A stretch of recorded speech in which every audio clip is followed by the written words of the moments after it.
வெறுப்பு அரசியல் அங்கிங்கனாதபடி எங்கும் இன்றைக்கு விதைக்கப்பட்டு வருகிறது. மொழியின் பெயராலும் வெறுப்பு அரசியல் விதைக்கப்படுகிறது. சாதியின் பெயரால் இந்த மண்ணில் வெறுப்பு அரசியல் காலம் காலமாக விதைக்கப்பட்டு அது நிலைத்து கிடக்கிறது, கெட்டித்தட்டி இறுகி போய் கிடக்கிறது. மதத்தின் பெயரால் இப்போது இந்திய மண்ணில் பெருமளவிலே வளர்த்தெடுக்கப்படுகிறது. ஆக இந்த வெறுப்பு எங்கே போய் முடியும்? ஈழ இனக்கொலை இன்றைக்கு பாலஸ்தீன இனக்கொலை என்று ஒரு இனத்தின் மீதான வெறுப்பாக விஸ்வரூபம் எடுக்கிறது. அது இனக்கொலையில் போய் முடிகிறது. உலகம் முழுவதும் இப்படி மனித குலம் வெறுப்பின் அடிப்படையில் ஒருவருக்கு ஒருவர் யுத்தம் செய்து கொண்ட வரலாறு தான் இந்த பூமி முழுவதும் பரவி கிடக்கிறது. அவர் முன்னுரையிலேயே எழுதுகிறார், யுத்தம் எவ்வளவு கொடுமையானது. பல்லாயிரம் வருடங்களாக இந்த பூமியின் காதுகள் இந்த கவிதைகளை கேட்டுக்கொண்டே இருக்கின்றன.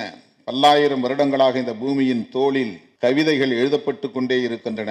வரலாற்று தொடர்ச்சியில் நிற்கப் போகிறோமா இல்லை விலகப் போகிறோமா என்பதைத்தான் நாம் முடிவு செய்ய வேண்டும். இந்த கவிதைகள் என்று சொல்லுவது யுத்தம் வேண்டாம் என்கிற கவிதைகள் இந்த பூமியின் காதுகளில் ஒலித்துக் கொண்டே இருக்கின்றன. இந்த பூமியின் தோளில் எழுதப்பட்டு கொண்டே இருக்கின்றன.